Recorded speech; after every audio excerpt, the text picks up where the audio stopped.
Now, democracynow.org, The War and Peace Report. I'm Amy Goodman. In France's landmark presidential election, Francois Hollande has defeated incumbent Nicolas Sarkozy, making him the first socialist in 17 years to lead Europe's second biggest economy. Hollande soared to power on an anti-austerity platform in the midst of the euro crisis, demanding a European Union treaty limiting debt be expanded to include measures to produce economic growth. During his campaign, he proposed special taxes on banks and oil companies, as well as a 75% tax on those earning over €1 million, roughly $1.3 million annually. Hollande's victory was narrow but uncontested. Official results showed him with 51.6% of the vote, while Sarkozy had just over 48%. He's the first socialist to win the French presidency since François Mitterrand in the 1980s. Hollande gave his victory speech in his stronghold of Toul in central France Sunday. Je ne sais pas si vous m'entendez. I don't know if you can hear me. Mais moi, je vous ai entendu. But I have heard you. J'ai entendu votre volonté de changement. I have heard your will for change. I have heard your strength, your hope, and I want to express to you all of my gratitude. Je veux vous exprimer toute ma gratitude. Merci. Merci. Thank you, thank you, thank you, people of France, gathered here to have allowed me to be your president of the Republic. As Francois Hollande headed to Paris, he addressed supporters at the Place de la Bastille, a traditional rallying point of the left. His jubilant supporters gathered to celebrate, drinking champagne, chanting, "Sarko, it's over." This is Arnaud Montebourg, a member of France's Socialist Party. I believe that he is laying the groundwork for more than just the alternative, with a lot of emotion. It is history. It hasn't happened for a socialist president for 24 years. It is possible, the French say it, to not accept the fatality of the financial markets, of deregulated finance, of unlimited globalization. The newly elected Hollande also campaigned on a promise to pull France's troops from Afghanistan by the end of the year, 2 years ahead of the planned U.S. withdrawal. He's set to meet with NATO leaders at their summit in Chicago later this month, where the focus will be on Afghanistan. Meanwhile, incumbent Nicolas Sarkozy called Hollande to congratulate him on winning. Sarkozy accepted his defeat and urged supporters to accept the new leader of France. Dear compatriots, the French people have made their choice. If you trust me, I ask you to listen to what I have to tell you. I have thought about it a lot. France has a new president of the Republic. It is a democratic choice, Republican. Meanwhile, in Greece, voters sent their own message against austerity Sunday during the country's parliamentary elections. The two main parties that had pledged to enact harsh international bailouts suffered significant losses at the polls. Voters rejected the governing parties in favor of far-left and far-right parties that have both opposed budget cuts. Left coalition leader Alexis Tsipras said he wanted to form a left-wing coalition rejecting the terms of Greece's bailouts. We are sure that the Greek people will send a strong message to all of Europe for a change of course. There is no room for the barbaric bailout agreement in our European course.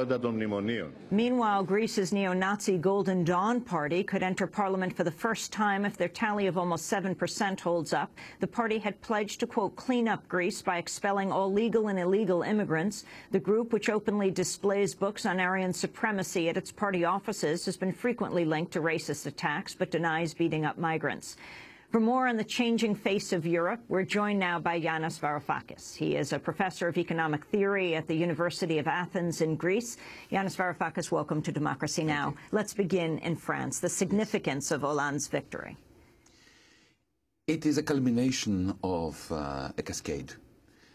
Recall that 2 years ago the euro crisis began, and it is the economy stupid. In exactly the same way that you had a domino effect.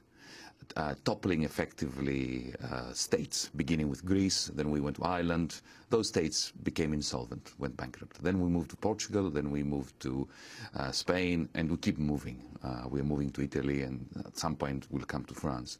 At the same time, there was a cascade of collapses of governments. It began in Ireland, then we moved to Portugal. All those governments fell. Yesterday, we had another two governments that fell. One was the government of Mr. Sarkozy. France is going to be the battleground for the euro. And the failure of the Eurozone to react rationally and efficiently to this crisis was the undoing of Mr. Sarkozy. What happened in Greece was not just a change of government. It was a political implosion, the implosion of a whole regime. In terms of Hollande, tell us his story. How did he come to lead the Socialist Party and become now the new president of France? Hollande rose almost by default. The Socialists are a fragmented party. They're fractious. They've had a long history after their titular head, Francois Mitterrand, the only socialist ever to have been elected president, passed away. The Socialists actually never got on with one another. And you will recall that in the last presidential election, the one that Mr. Sarkozy won, it was Ségolène Royal, who is the ex-partner of Mr. Hollande, that stood against Sarkozy. Mr. Hollande was not particularly loyal to her in that election. I think he actually undermined her. They have 4 children amongst themselves, but they couldn't actually get it together with that election. This time around, he didn't get much support from her or from the Socialist Party. It was the collapse of the legitimacy of the austerity policies of Mr. Sarkozy that effectively handed Mr. Hollande the presidency of the Republic. So this is not a pro-Hollande vote, it's an anti-Sarkozy vote. At a mass rally in January, Hollande decried the world of finance as it currently functions. Mon véritable adversaire, il n'a pas de nom. My real enemy doesn't have a name, or a face, or a party. He'll never run as president, and so he'll never be elected, although he does govern. Il gouverne. Cet adversaire, my enemy is the world of finance. After winning a first-place position in the first-round presidential ballot, Hollande told journalists if he was elected, quote, there will be no more free trade and unlimited competition. What does that mean? It means that there was a jostling for position between Sarkozy and Hollande, because if you read the speeches of Mr. Sarkozy, he was also waging supposedly war against the world of Anglo-American finance. French politics is replete with such rhetoric. In essence, I don't think there's going to be much of a difference. Mr. Hollande is, as of today, heavily constrained by the Central Bank of France, which is surely going to be onto him with words of caution about what the French president must do to retain the trust of the markets. And you will see a different Mr. Hollande. If you recall, Francois Mitterrand, the first president that came from the socialist camp, was elected in the early 80s on the basis of an almost Marxist platform. Within a year or so, he had become effectively a Thatcherite. I don't expect to see much of a difference from Hollande, but the significance of Hollande is that it's like a seed being planted in the foundations of the Eurozone, which hopefully will flourish, and the result will be an end to the idiocy which passes as economic policy in the Eurozone at the moment. Professor Varoufakis, let's move to Greece. What happened? Greece is going through its Great Depression, something akin to what the United States went in through in the 1930s. This is not just a change of government. It's a social economy that has entered into a deep coma. It's a country that is effectively verging to the status of a failed state. Greece is going through an existentialist crisis. And just look at the numbers. The Socialist Party had 44% of the vote only two short years ago. They went down to 13%. The opposition conservatives, they were at a low tide mark of 35% in 2009. They would have been in opposition. They should be picking up votes. They went down below 20%. The political class of Greece effectively has been thrown out by the electorate. This is very exciting and very worrying at the same time. The rise of the Nazis is something to be lamented. The Guardian reports today Greek TV channels are reporting the country's electoral earthquake has been met with stunned silence by officials at the International Monetary Fund in Washington. It's their week of discontent because for the second time around the International Monetary Fund has fomented, first time was in Latin America and perhaps Southeast Asia in the late 1990s. Now it's the second time their policies and their heavy-handed approach to a failing economy has created a spectacular failure in their own hands. Meanwhile, Greek conservative leader Antonis Samaras said Sunday he's ready to try to form a national salvation government and appealed to pro-European parties to join him. We are ready to take the responsibility of the formation of the government of national salvation, with two specific aspirations: that the country remain in the euro, and the amendment of the policies of the bailout agreement so that there is growth and relief in Greek society. Today I submit this open proposal towards all the parties that accept the European course of the country and the need for a change of economic policy. I understand the rage of the people, but our party will not leave Greece ungoverned.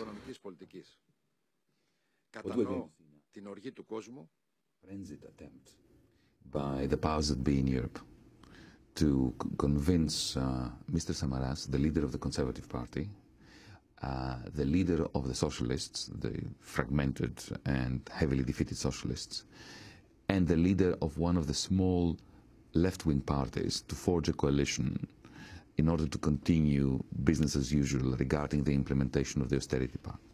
Now, in other words, following the election, we are now going to be witnesses to a wholesale attempt by the European leadership in Brussels, in Frankfurt, in Berlin, to ensure that the popular will in Greece is subverted and that austerity continues, possibly dressed up by means of some nice anti-austerity rhetoric, when in reality the policies don't change.